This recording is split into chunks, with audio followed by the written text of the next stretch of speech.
Well, I welcome you today. On behalf of our hosts here at Barnes, we welcome you. I would invite you at this point in time, as we begin to move forward into our time of remembrance, to reach into your pocket or your purse or wherever you keep your best friend, your cell phone. Make sure we're on silent as we move forward into this time together. Thank you.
We light this candle for our love.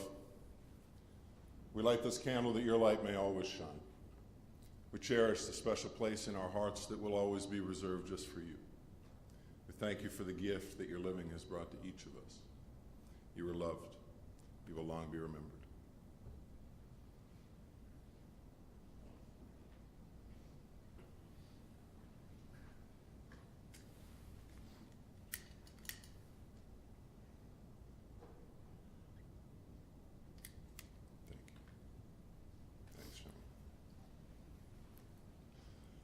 Well, once again, I welcome you today. My name is Philip Smith.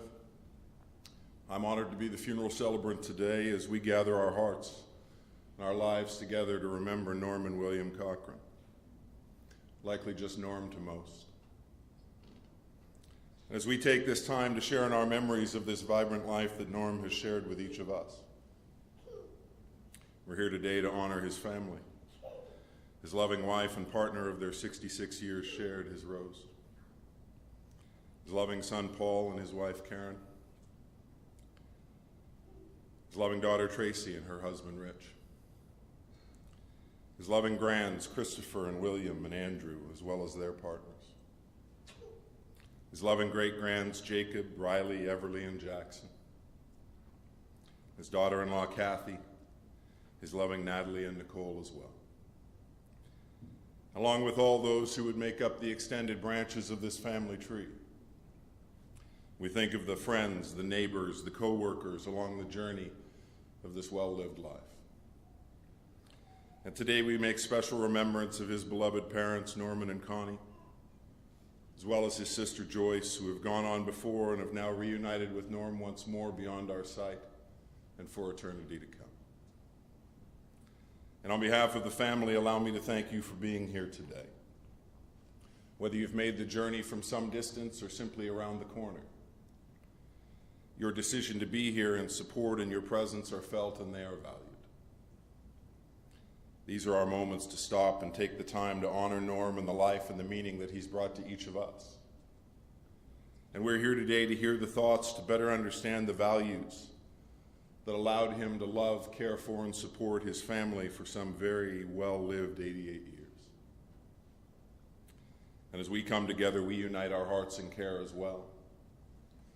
We demonstrate our care and support of the family today and beyond today as we step forward into the days that will follow.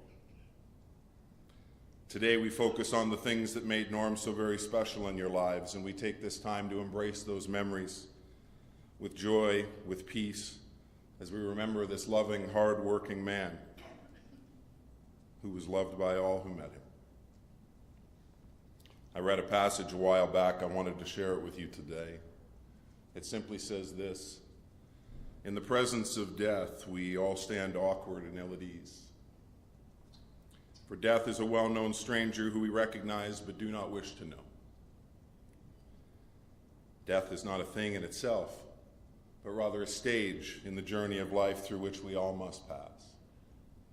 It may come swiftly and catch us unaware, or slowly with its leaden feet, but it does come to all who live. And in so doing heightens our understanding of the one we do not wish to know. The thing that stands out to me in this reading is the concept that death is simply a stage in each of our lives, a journey through which we all pass in our appointed time. But the rest of the journey is an amazing set of steps that we each get to walk and create in each of our hearts and minds a vivid image of the life that was valued and shared in throughout our journeys. Several of the voices that can speak to the wonder and the value of this life that is Norm are going to come and share their thoughts of him with us today. We'll hear first from a friend of the family, Marg. Following Marg, we'll hear from Jeff, another friend from the family. Marg, would you come?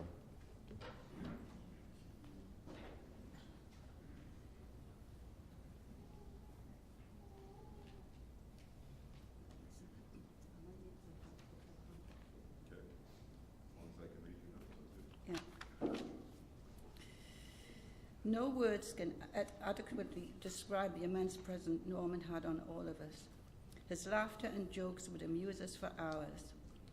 Norman was loved by everyone, except Timmy.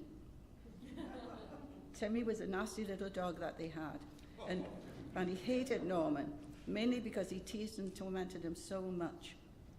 In 1969 to 1972, there was an invasion of Geordies arriving from Newcastle to work in Canada. We all became good friends and still are today.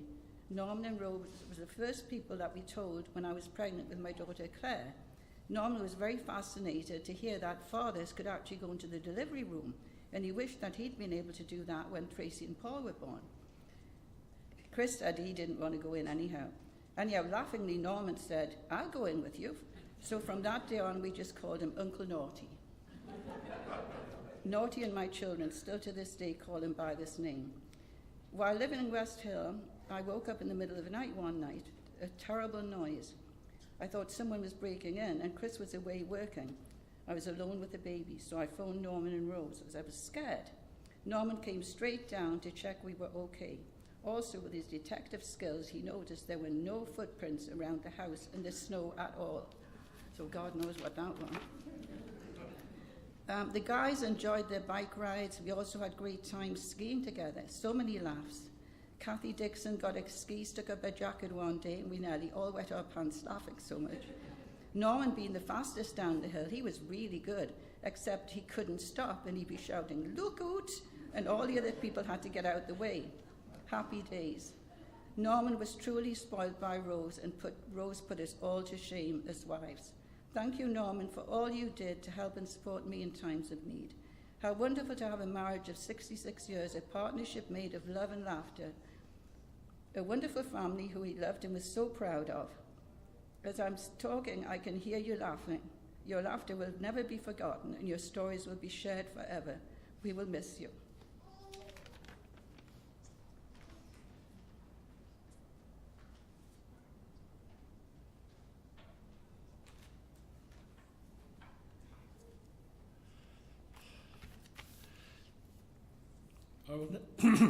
I will never forget the first time I met Norman. It was at the morning coffee break around November 1971 at the Pickering site. Danny Green said, "Come with me, I want you to meet somebody from Parsons." And he introduced me to Norman. It was a bit like love at first sight. I had never met anyone quite like Norman before. He was so unique. I was mesmerised. He was funny, witty, worldly, adventurous, and just being in his company was always heart-lifting. He and I sailed my CL-16 on Lake Ontario, Lake Simcoe, and West Lake. We helped each other move house many times, and together we drywalled my basement. On summer weekends, our families went camping to KOA sites and provincial parks in our trailer tents. When our son Stephen came along, Norman was his honorary grandpa. We celebrated almost every New Year's Eve together. In the early days, we danced the night away to Donna Summer and Saturday Night Fever. Our dinner parties were the best because we knew that laughter would be guaranteed. It was always on the menu. On many occasions, he would have us all laughing hysterically. Our sides would be aching and the tears would be flowing. Norman entertained us with his jokes and his stories and his adventures as a boy during his evacuation and later as a youth exploring Europe on his bike. This is where he learned the basics of the French, German and Italian languages. He always wanted to communicate with others. His teenage wanderings were followed by serving time as a soldier during his national service. All those experiences left a lasting impression on Norman's worldview. He had many hobbies and interests, including languages, the environment, and Native American history and culture. Coming to Canada was the start of one adventure, and meeting Norman was the start of another. He showed us that life was serious, but it had a funny side too. He never lost his spirit of adventure or his can-do attitude. And his heroes were other explorers like Lewis and Clark. Looking back to those early days in Canada, I think Norman had a profound but subconscious impact on Kathleen and I during that critical transition period between homesickness and the settling down in our new adopted country. Because Norman was one of a kind, he had a profound impact on everybody he met. People say they laughed till they cried or they laughed till their sides ached. With Norman, it was both. Laughter means you're happy. It's something we can't get enough of. And it was the same with Norman. You couldn't get enough of him either.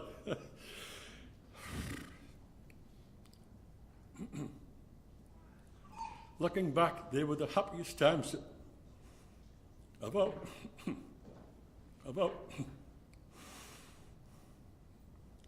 Looking back, they were the happiest times of our lives, thanks to Norman.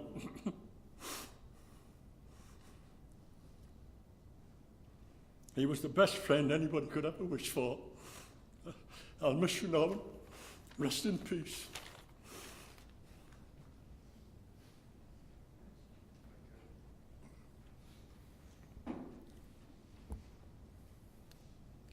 Thank you both so much. I've also been given the honor today of sharing several of the thoughts directly from the family's lips today. You'll excuse me if I don't have the accent perfect. These thoughts from his grandson, Andrew.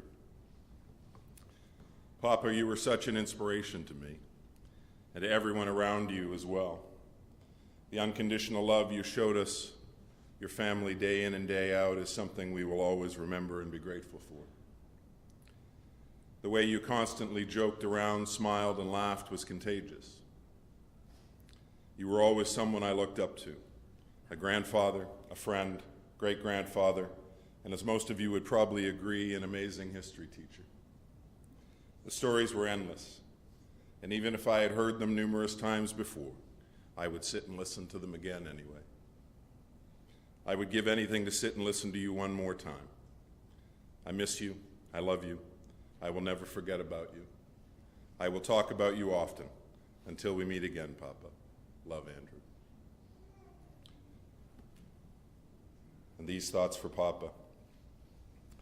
My Papa, a man that knew everything if you asked him, but most of all, a man of courage, strong will, and integrity. He carried a smile from ear to ear with every footstep he took and every door he opened. Whenever he'd visit, he'd say, "Come here, I need to show you something." Now you can picture Norman's accent there, which usually meant one of the following things. He has a corny joke which he would then lead into a history lesson you've heard 100 times before, or would drag out long enough that Granny would tell him to hurry up because everyone was half asleep. But once you got through that, he'd always grab your hand and give you some of his pocket change. He showed me many things in life as I grew up, from building model planes to riding bikes, from spending time swimming to a long history lesson. But the biggest thing I learned was the fact that he was always right and had more stories than a dictionary has words. He was a great grandfather to my 3 wonderful children, all of them being fortunate enough to have spent many years together with Papa. Whether it was trips to the zoo, time at the trailer, or spending time swimming and telling ghost stories. And for all the wonderful memories we created and the time we spent together, loving and laughing as a family. We will forever cherish you. Rest in peace. We love you, Papa. Love Chris, Janet, Jacob, Riley, and Everly. And these thoughts from the best son-in-law a man could ever wish for, Richard. Did I say that right, Richard? It's good. A few thoughts from your favorite son-in-law. Determination. A person who has firmness of purpose and the resolve to achieve a goal. Just after Tracy and I got married, I'm sure Norm was immediately thinking, another squash player to beat. It wasn't long after that he taught me the game. We had many games together, and he would always let me get close to winning. But he was determined to win, which he was successful at each and every time. And I would sometimes tease him about his English, but he was determined to correct me and give me a history lesson on the subject. His determination to learn and understand everything he could made him one of the smartest people I have known. Our kids would ask us something, and if we didn't know, our answer was, "Go ask Papa, he knows everything." He loved Mexico and the people there so much that he was determined to teach himself Spanish, which he did. He was determined to lead by example and show his family unconditional love, which he did. When he got mad, which wasn't often, all you heard from him was bloody hell. Norm loved history and would often talk to me about history.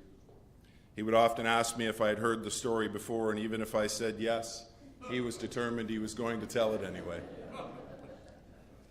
He loved history so much that I didn't have the heart to tell him that I had very little interest in the subject.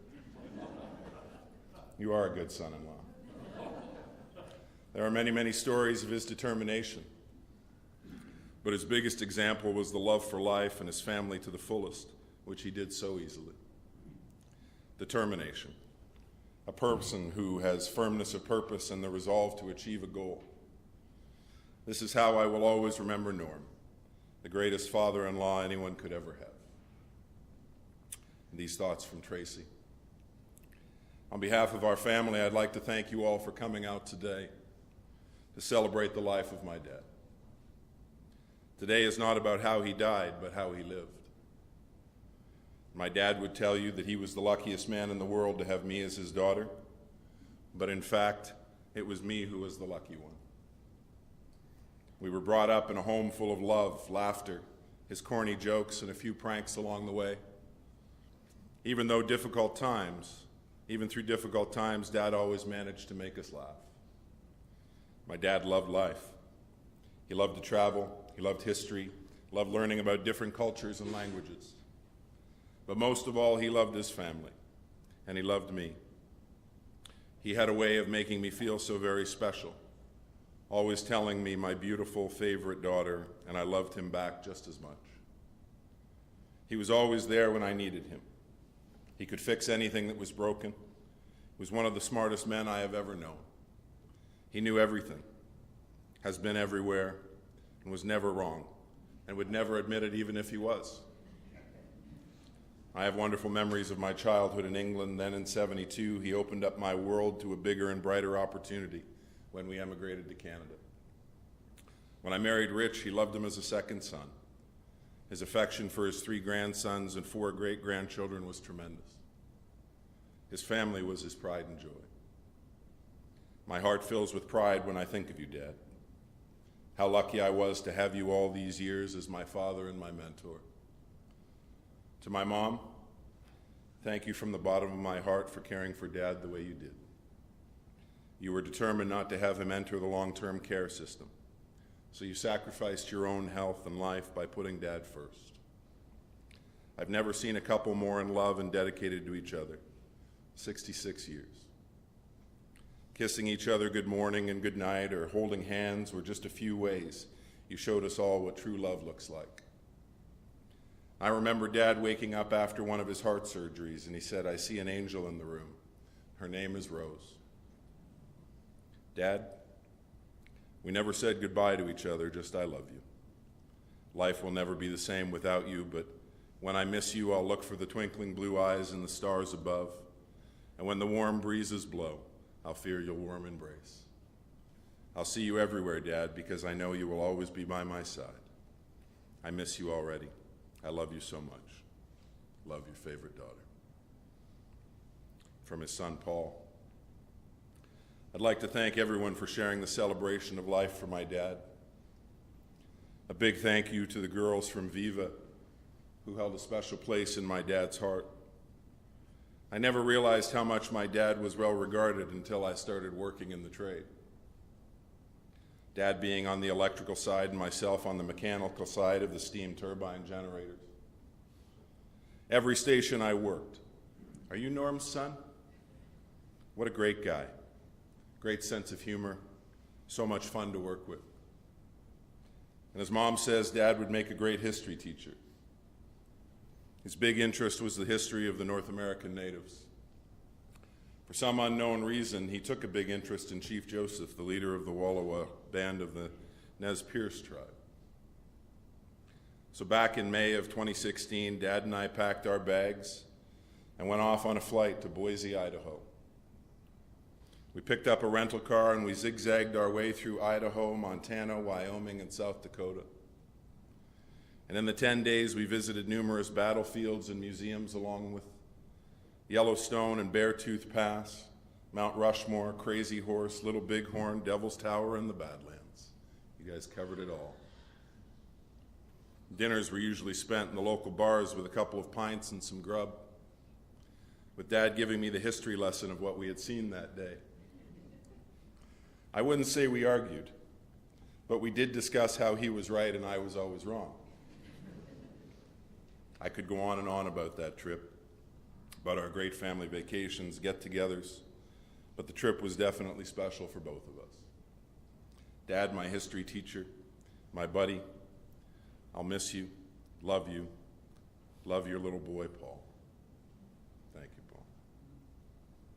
And these thoughts from his loving Rose today.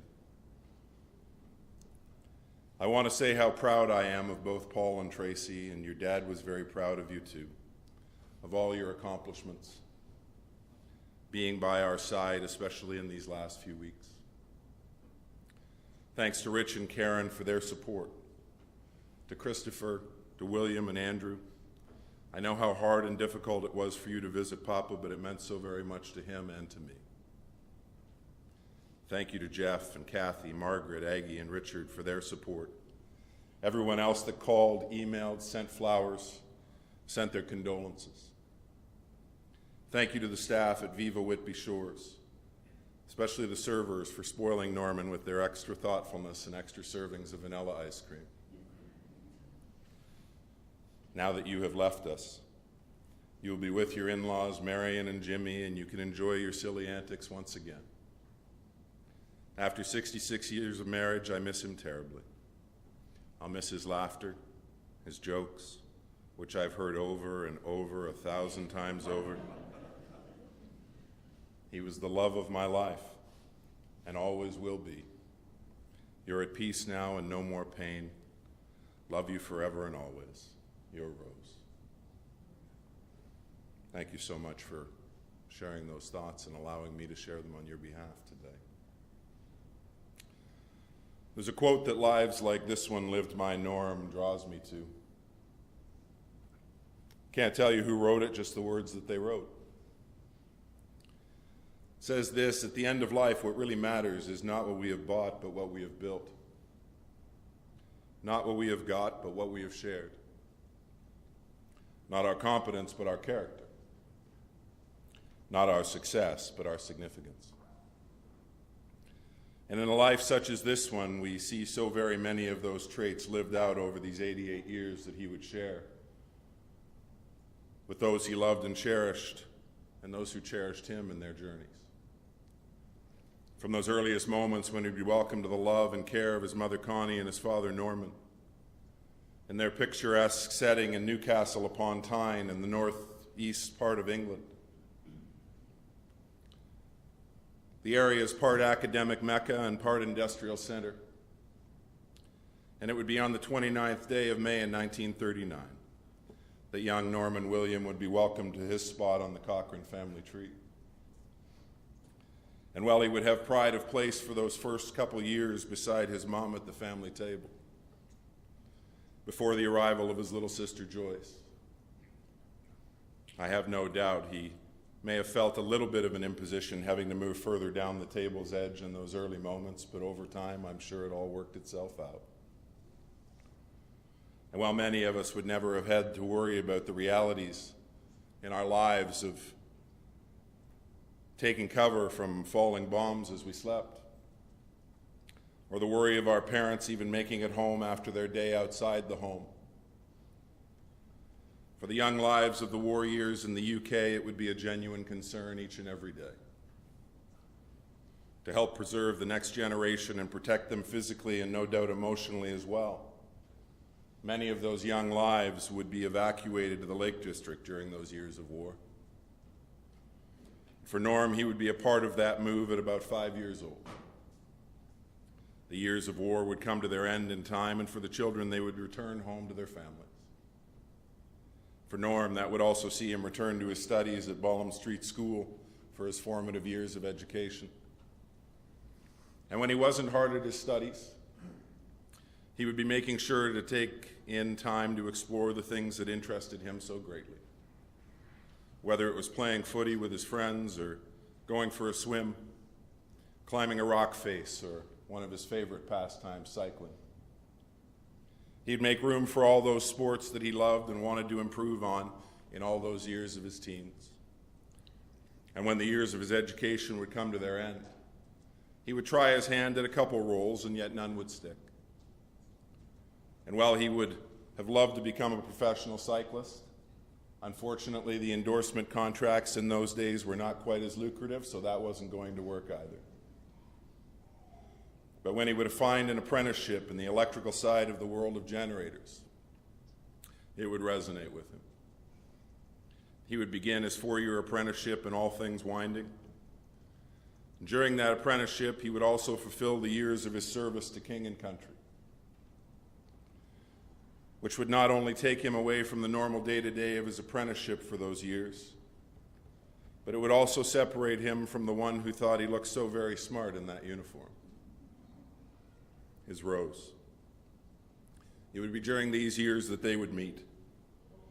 2 young lives that would seem to live just around the corner from each other, finding each other and letting a spark ignite, drawing their hearts and lives together, and creating a love that they would hold even in the realities of his other commitments over those years. Yet for Norm, being away would not necessarily mean being distant, as he would hold Rose in his heart and mind each moment, I'm certain.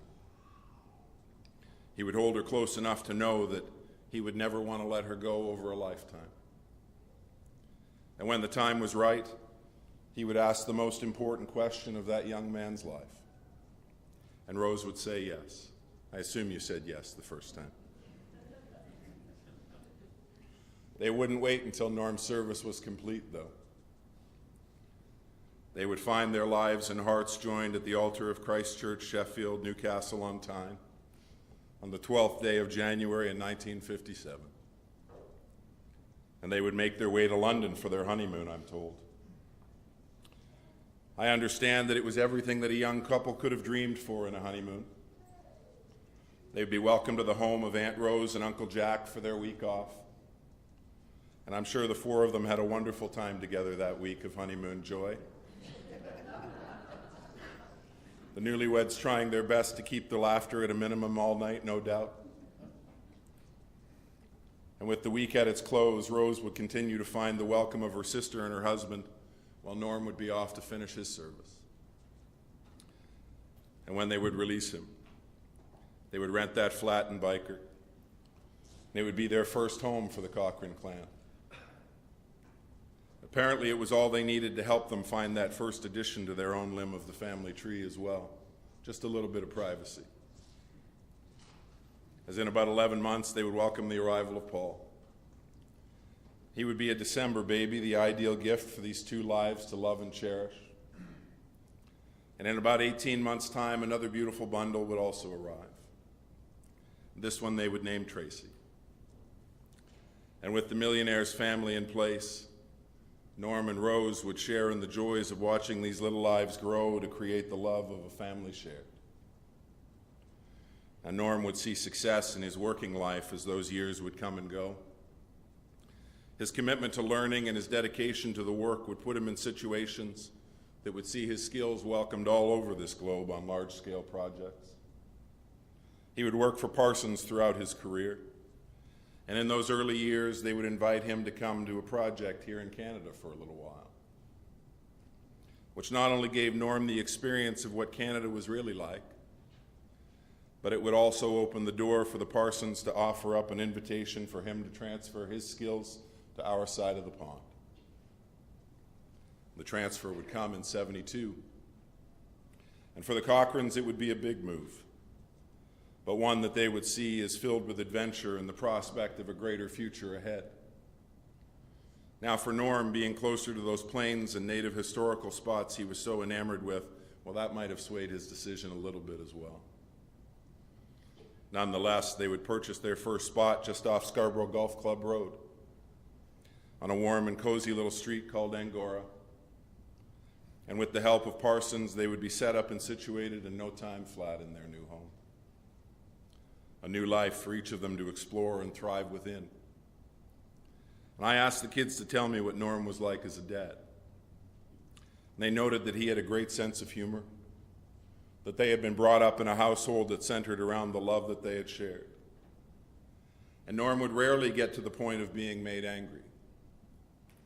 In those times when Paul and Tracy may have had their moments over on the other side of the room with a little bit of a disagreement between them, all Norm would ever need to do was lower the top edge of his paper over his eyes, bring his eyes to view in both of them, and simply say, "That's enough." And it was. Now, we do need to be honest and accept that he was also raising a son who had an interest in all things mechanical as well. So the one time when they would see that anger come to life would be thanks to Paul. It would seem that while Dad was away from home working, would be the time that Paul and his buddy in grade 9 sheet metal class one day would decide to ignite some Hilti shells in the shop, proceed to blow the lid off something that I can only assume was more valuable than either of the boys had realized at the time.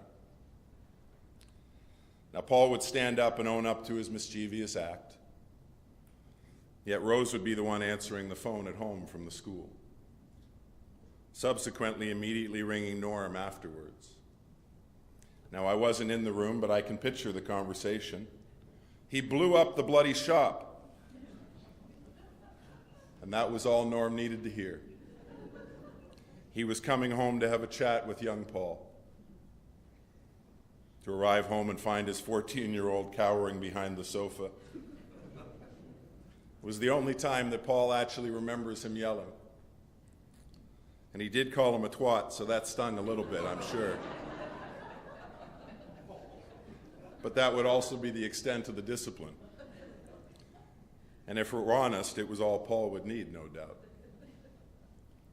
Now, Tracy, well, she's just an angel, no issues there, apparently. You know, dads and daughters, that relationship, pinkies wrapped around. When Dad wasn't on the road fixing the problems with the world's generators, he would welcome those times that he would share with family. Whether it was a day trip to the beach or the wonder of the Lake District, Stillwell in the UK, to those times they would share enjoying family and memories made. And like all big kids, he would love Christmas and his birthday.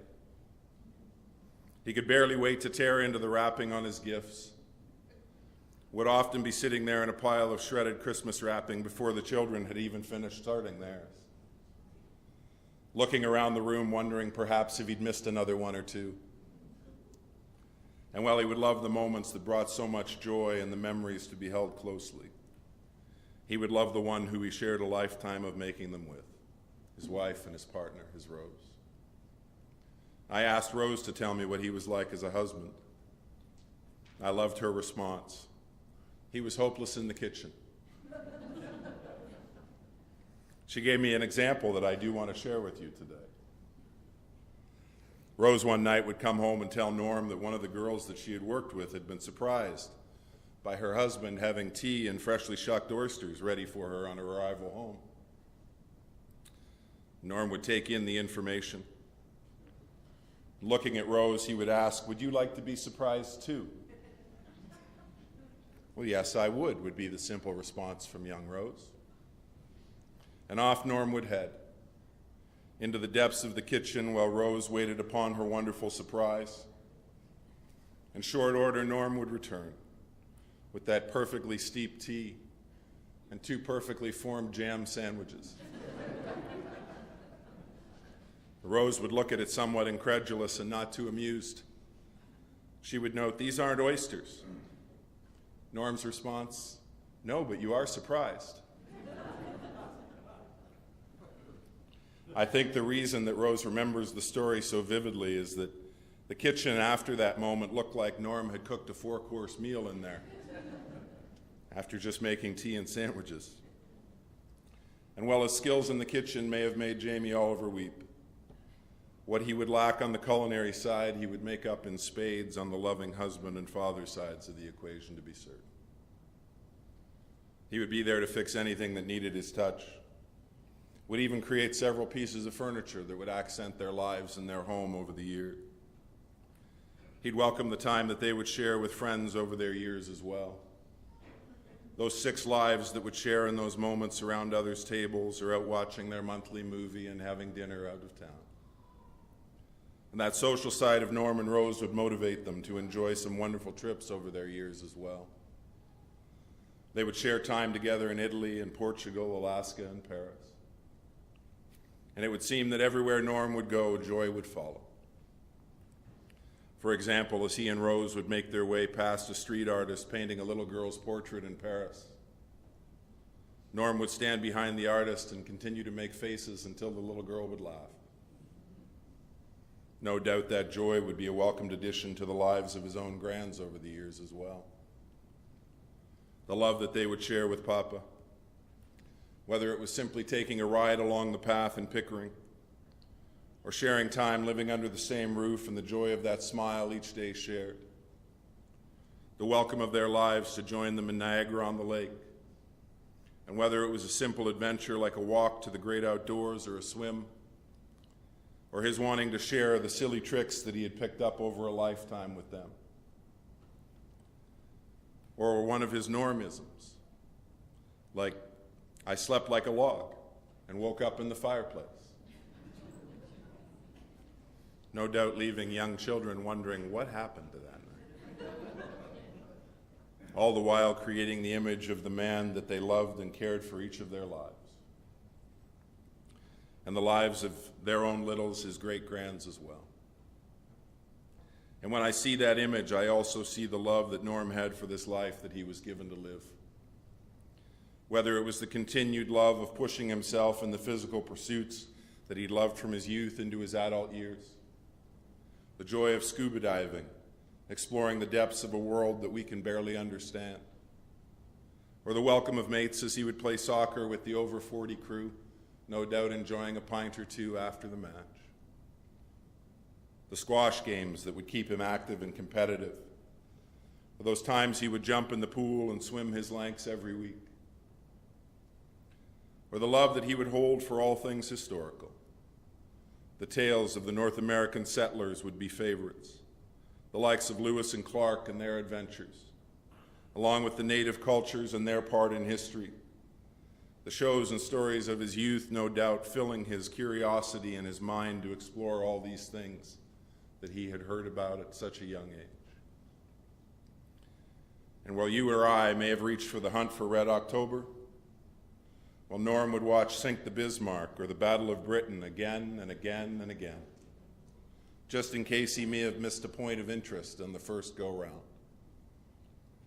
And like his taste in movies, his taste in food would pretty much be set as well. The wonder of a good mince and dumplings, or the perfectly prepared roast beef in Yorkshire, complete with potatoes and veg, well, those would certainly make the cut for Norm. And to add some excitement to the whole affair, if he really wanted to spoil himself, well, maybe a bowl of rice pudding or some vanilla ice cream to top it off. But on those trips when he would get to enjoy the welcome of family in spots like Costa Rica, Mexico, or Jamaica, I have no doubt he may have opened his palate just a little bit more, tried something new, as long as it was never pumpkin pie. Because for Norm, it was too close to the contents of a diaper for his liking, and he was immediately out. But that love he shared with his Rose, his children, his family, and those he would call friends and companions over this lifetime shared.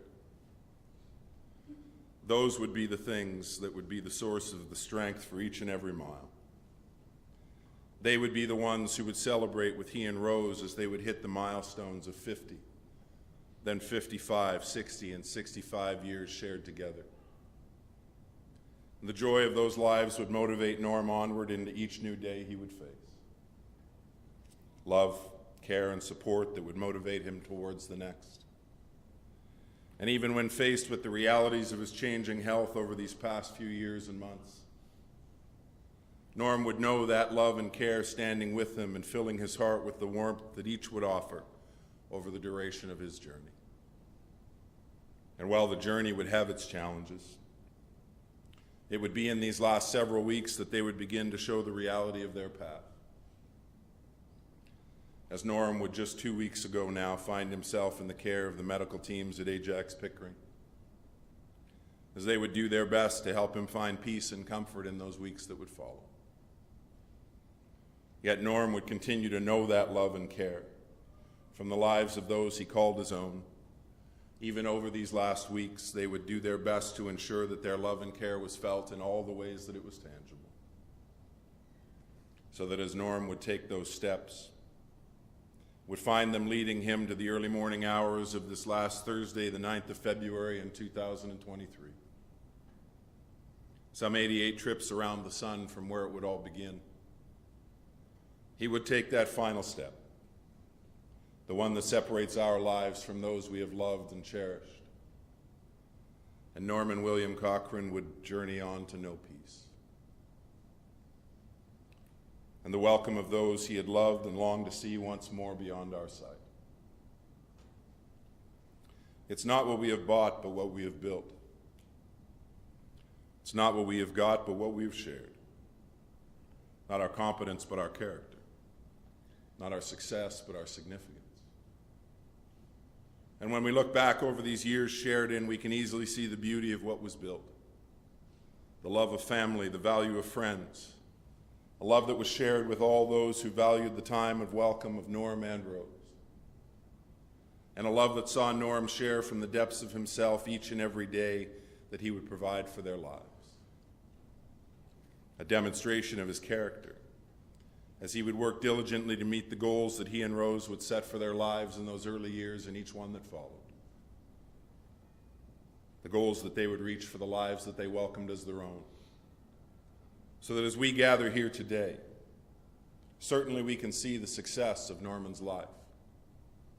But more importantly, we can see the significance of what he has left behind to carry on the legacy that his life has become to each and every one who has held him close and holds him in her heart and memories for time to come. There's honesty in our sorrow today, my friends. The loss of those we love is something that we must each walk with and deal with in our own time, in our own ways.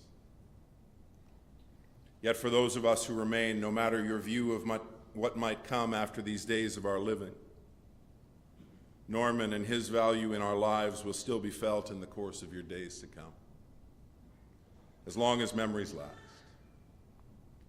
And for those of us present witness to this wonderful life, my encouragement for you as we step forward beyond today is to continue to be present for those who loved him so greatly in the days to come as well. When your thoughts drift to him, perhaps you'll find time to reach out to the family, to let them know that your thoughts are with theirs in this significant loss, to be a comfort and a care alongside them in those times where they may need the warmth of your smile, the closeness of your embrace, or just to know that Norm's life is shared, valued, and remembered by your own. Our time of remembrance this afternoon will conclude here in the chapel momentarily.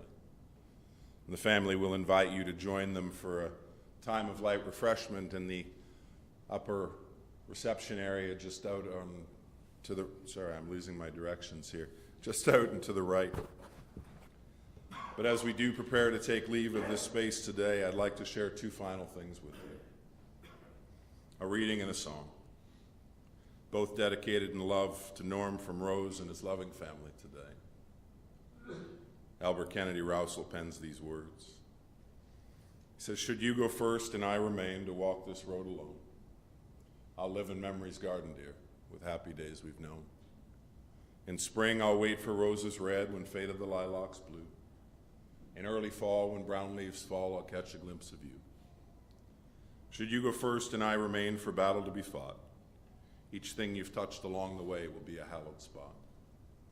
I'll hear your voice, I'll see your smile, though blindly I may grope, but the memory of your helping hand will buoy me on with hope. Should you go first and I remain, one thing I'll have you do. Walk slowly down that long, long path, that I might follow you.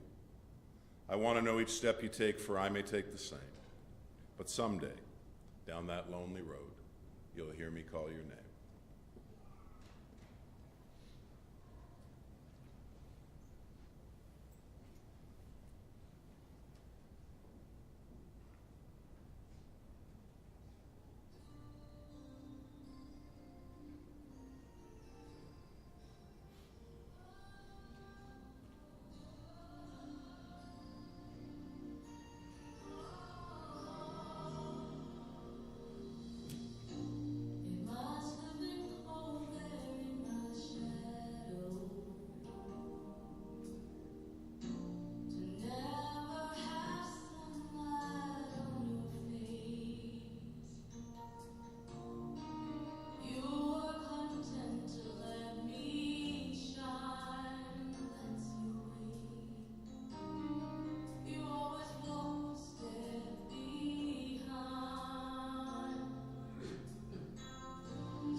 May I invite you to rise as our directors come?